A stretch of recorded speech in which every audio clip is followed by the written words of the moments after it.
ውድ ቻናላችን ቤተሰቦች እንኳን ወደ ቻናላችን በደህና መጣችሁ። አሁንም ሊቨርፑልን በተመለከቱ ዘገባዎች ተመልሼ መጥቻለሁ። በሰዓት የምንመለከታቸው ከሁለት ቀን በፊት መሐመድ ሳላ በኢንስታግራም ገጹ ላይ የጻፈው ስቴትመንት ነበረ። በዛ ዙሪያም እንግዲህ የተለያዩ አስተያየቶች እየተሰጡ ነው የሚገኙት። ዋይን ሩኒ መሐመድ ሳላ በስቴዲየም አካባቢም ሊገኝ አይገባም የሚል አስተያየትን ሲሰጥ፣ ጋሪ ኔቭል በበኩሉ መሐመድ ሳላ የሰራው ስራ ትክክል አይደለም እያለን ይገኛል። እነዚህም በቆይታችን የምንመለከት ይሆናል። ከዚህ በተጨማሪም ኢንተር ሚላኖች አሁንም ድረስ ከርቲስ ጆንስ ላይ ፍላጎት እንዳላቸው በክረምቱ የዝውውር መስኮትም ለማስፈረም እንቅስቃሴ ሊያደርጉ የሚችሉበት እድል እንዳለ እየተነገረ ይገኛል። እንደዚሁም ኢታን ሬጅን ፌኖርድን እንደሚለቅም ተረጋግጧል እየተባለ ይገኛል። እነዚህን በቆይታችን የምንመለከታቸው የምናነሳቸው ነጥቦች ናቸው። እስከ መጨረሻው ደቂቃ ድረስም አብራችሁ ቆይታችሁ እንድትከታተሉትም በአክብሮት ጋብዛለሁ። ያላችሁን ሀሳብ አስተያየት እንዳለ ኮሜንት ሴክሽን ላይ በመጻፍ እንድታሳውቁኝ፣ ሰብስክራይብ፣ ላይክ፣ ሼር እያደረጋችሁም የቻናሉ ቤተሰብ እንድትሆኑ በአክብሮት ጋብዛለሁ። አሁን በቀጥታ ወደ ዘገባዎች የምናቀና ይሆናል። አብራችሁን ቆዩ። በመጀመሪያም የኤኤስፒኤን ዘገባ ነው የምንመለከተው። እንደ ኤኤስፒኤን ዘገባ ከሆነ ኢታን ሬጅን ልክ ሲዝኑ እንደተጠናቀቀ ከፌኖርድ ጋር እንደሚለያይ ተረጋግጧል እያለን ይገኛል። ዘገባውም አያይዞም እንደተናገረው ከሆነ በቀጣይም ወደ ሊቨርፑል ሊያቀና የሚችልበት ከፍተኛ እድል አለው እያለን ይገኛል። ሊቨርፑሎች እንግዲህ ከዚህ ቀደምም ይህንን አሰልጣኝ ለመቅጠር ጥረት አድርገው ነበር። በተለይ ደግሞ 2024 ላይ ልክ የርገን ክሎፕ ሊቨርፑልን እንደለቀቁና አሰልጣኝ አርነ ስሎትን አሰልጣኝ አድርጎ በሚሾምበት ሰዓት ይህንንም አሰልጣኝ አብረው ለመቅጠር ፈልገው ነበረ፣ ጥረቶችንም አድርገው ነበረ።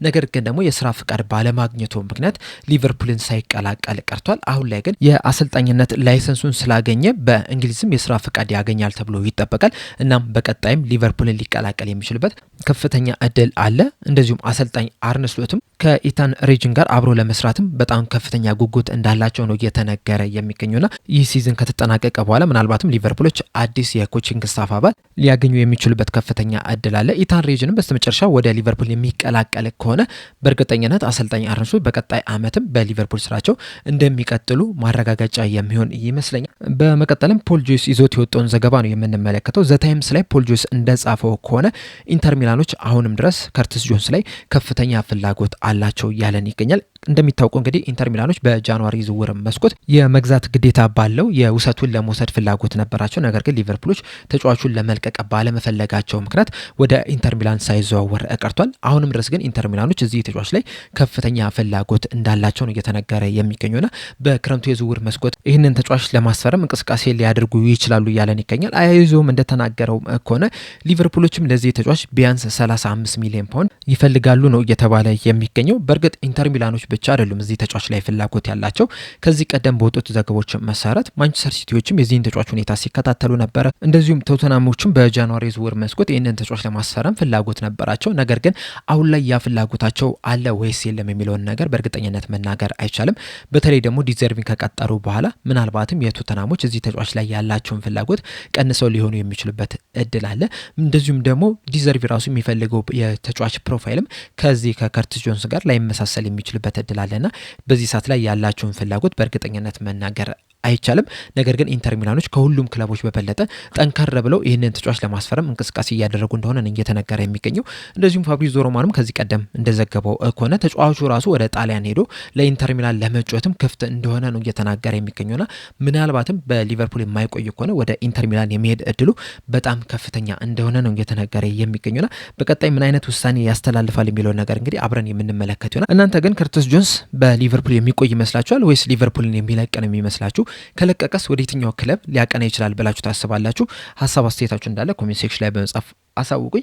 በመቀጠልም ጋሪ ኔቭል የሰጠውን አስተያየት ነው የምንመለከተው። እንደሚታወቀው መሐመድ ሳላ ቅዳሜ ዕለት የሰጠው ስቴትመንት ነበር ወይም ደግሞ በኢንስታግራም ገጹ ላይ የለጠፈው መልእክት ነበርና ያ መልእክት እንግዲህ ዳይሬክትሊ አርነ ስሎትን እንደሚነካ ነው እየተነገረ የሚገኙና በዛም ዙሪያም ጋሪ ኔቭል በሰጠው አስተያየት መሐመድ ሳላ የጻፈው ስቴትመንት ትክክል ነው ብዬ አላስብም፣ የቡድን አጋሩ ቦኖሮ በጣም እበሳጭ ነበረ እያለን ይገኛል። በተጨማሪም በሰጠውም አስተያየት ይህ የመሐመድ ሳላ ድርጊት ክላሱን ለቆ እየወጡ መሀል ክላሱ ላይ ቦምብ ጥሎ እንደሚሄድ ነው የሚቆጠረው። እናም ያደረገው ነገር ትክክል ነው ብዬ አላስብም። ነገር ግን እንደ ሳላ አይነት ተጫዋቾችን እንደ ሳላ አይነት ካራክተር ያላቸውን በጣም ትልቅ ፐርሰናሊቲ ያላቸውን ተጫዋቾች እንደዚሁም ደግሞ በጣም ትልቅ ክብር የሚሰጠውን ተጫዋቾች ዝም ልታስብላቸው አችልም። በፈለጉት ሰዓት የፈለጉትን ነገር ሊናገሩ ይችላሉ። ምንም እንኳን የሚናገሩት ነገር ራሱ ባያስደስት ያንን ነገር ልታስቆመው አችልም። ነገር ግን ደግሞ መሐመድ ሳላ በተናገረው በጻፈው መልእክት ግን አሰልጣኝ አርነ ስሎት ደስተኛ ይሆናሉ ብዬ አላስብም። አላስብም። እንደዛም ቢሆንም ግን አሁን ላይ ሲዝኑ ሊጠናቀቅ አንድ ጨዋታ ብቻ ስለቀረው በቶሎ መገላገልን የሚፈልጉ ይመስለኛል። እናም በመጨረሻ ቀን ጨዋታ ላይ የሚለቁትን ሸኝተው ከዛ የሚቀሩትን እንዳለ ይዘው ለቀጣይ ዓመት መዘጋጀት የሚፈልጉ ይመስለኛል የሚል አስተያየቱን ሰጥቶ እናም በአጠቃላይ ጋሪ ኔቭል መሐመድ ሳላ ያንን ነገር ማድረግ አልነበረበትም ነው እያለን የሚገኘው። በዚህ ሀሳብ ዙሪያ ተስማማላችሁ ወይ? መሐመድ ሳላ ያደረገው ነገር ትክክል ነው ወይስ አይደለም? አስተያየታችሁ እንዳለ ኮሜንት ሴክሽን ላይ በመጻፍ አሳውቁኝ። በመቀጠል ዋይኒ ሩኒ የሰጠውን አስተያየት ስንመለከት ይህ የቀድሞ የማንቸስተር ዩናይትድ እና የኤቨርተን ተጫዋች መሐመድ ሳላ በመጨረሻ ቀን ጨዋታ ላይ በስቴዲየም አካባቢም ሊገኝ አይገባውም እያለን ይገኛል። በተጨማሪም በሰጠው አስተያየት መሐመድ ሳላ ለሊቨርፑል በጣም ብዙ ነገሮችን አድርጓል፣ ብዙ ስኬቶችን ማሳካት ችሏልና እንደዚህ አይነት ኳሊቲ ያለው ተጫዋች እንደዚህ አይነት አቺቭመንቶችን ወይም ደግሞ ስኬቶችን ያሳካ ተጫዋች በክብር ሊሸኝ አንድ ሳምንት በቀረው ጊዜ እንደዚህ አይነት ነገሮችን መናገሩ የሚያሳዝን ነገር ሆኖ አግኝቼዋለሁ። አርነ ስሎት በቀጣይ ዓመት በሊቨርፑል ቢቆዩም ባይቆዩም መሐመድ ሳላ ወጥቶ እንደዚህ አይነት ነገሮችን መናገር አልነበረበትም እና ይህን የተናገረው ንግግር በጣም አሳዛኝና አስከፊ ሆኖ አግኝቻለሁ። በተጨማሪም በንግግሩ ላይ ሄቪ ሜታል ፉትቦልን መጫወት እፈልጋለሁ የሚል ነገርን ተናግሮ ወደዛ መመለስ አለብን ብሏል። ያም ማለት ደግሞ የርገን ክሎፕ ወደ አሰልጣኝነት እንዲመለስ እፈልጋለሁ ማለቱ ነው። ነገር ግን ደግሞ እንደዚህ አይነት አጫወትን ሊቨርፑሎች ቢጫወቱ የርገን ክሎፕ ቢመለስም ለዛ አጫወት የሚሆን ጉልበት አለው ብዬ አላስብም። በሃይ ቴምፖ መጫወት ይችላል ብዬ አላስብም። በእርግጥ ሙሉ ለሙሉ ደክሟል ማለት አይደለም። ነገር ግን ደግሞ ለእንደዚህ አይነት ሃይ ኢንቴንሲቲ ላለው ጨዋታ ብቁ ይሆናል ብዬ አላስብም። በጣም ይቸገራል ብዬ ነው የማስበውና እንደዚህ አይነት ነገርን መናገሩ አሳዝኖኛልም አስከፍቶኛልም። እኔ አሰልጣኝ አርነ ስሎትን በሆን ኖሮ አይደለም በጨዋታው ላይ ላሰልፈው ይቅርና በስቴዲየም አካባቢም እንዲገኝ አላደርገውም ነበረ።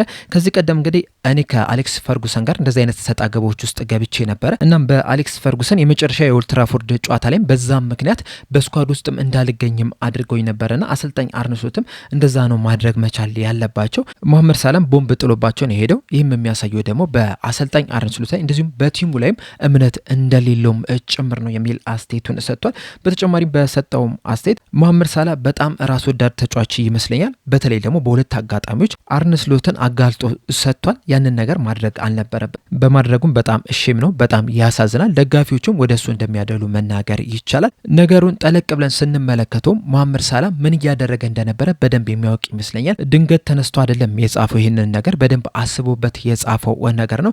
በእርግጥ በዚህ ሲዝን ሊቨርፑሎች ያሳዩትን እንቅስቃሴ ስንመለከት አሰልጣኝ አርነ ስሎት ላይ ብዙ ጥያቄዎችን ማንሳት ይጠበቅብናል። ነገር ግን ደግሞ አሰልጣኝ እስከሆነ ድረስ ልታከብረው ይገባል። በእንደዚህ አይነት መልኩ ልታዋርደው አይገባም። በሁለት አጋጣሚዎች ነው እንግዲህ ለሚዲያ አሳልፎ እየሰጠ የሚገኙና ያደረገው ነገር ትክክል አይደለም። ነገሮችን በውስጥ ነበረ መፍታት የነበረባቸው። ለዛም ነው እንግዲህ እኔ አሰልጣኝ አርነ ስሎትን በሆን ኖሮ ስልጣኔን ተጠቅሜ መልእክቶችን አስተላልፍ ነበረ። በጨዋታው ላይ እንዳይሳተፍም አደርግ ነበረ። በስቴዲየሙ አካባቢም እንዳይገኝም አደርግ ነበር። በእርግጥ አሰልጣኝ አርነ ስሎት ይህንን ያደርጋሉ ብዬ አልጠበቅም። በተለይ ደግሞ በሊቨርፑል ዘንድ ያለውን ተቀባይነት ከተመለከትን የመጨረሻውን ጨዋታ እንደሆነም ከተመለከትን የአርነ ስሎትንም ባህሪ ከተመለከትን እንደዚህ አይነት ነገሮችን ያደርጋሉ ብዬ አላስብም። ነገር ግን ደግሞ እንደዚህ አይነት አይኮኒክ የተባለ የፕሪሚየር ሊግ ተጫዋች የሊቨርፑል ሌጀንድ የሆነ ተጫዋች በመጨረሻ እንደዚህ አይነት ነገሮች ውስጥ መግባቱ ያሳዝናል የሚል አስተያየቱን ሰጥቷል። በዚህ መሐመድ ሳላ በሰጠው አስተያየት ዙሪያ እንግዲህ የተለያዩ አስተያየቶችን እየሰማን ነው የምንገኘው። በተለይ በደጋፊዎች ዘንድ የሰጠው አስተያየት ትክክል ነው፣ መናገር ነበረበት። አሰልጣኙም በሊቨርፑል እንዲቆዩ አንፈልግም፣ የሊቨርፑል ስታንዳርድም በጣም ወርዶ ነው እየተመለከት ነው የምንገኘው የሚል አስተያየቶችን ነው የምናዳምጠው ያለ ነው።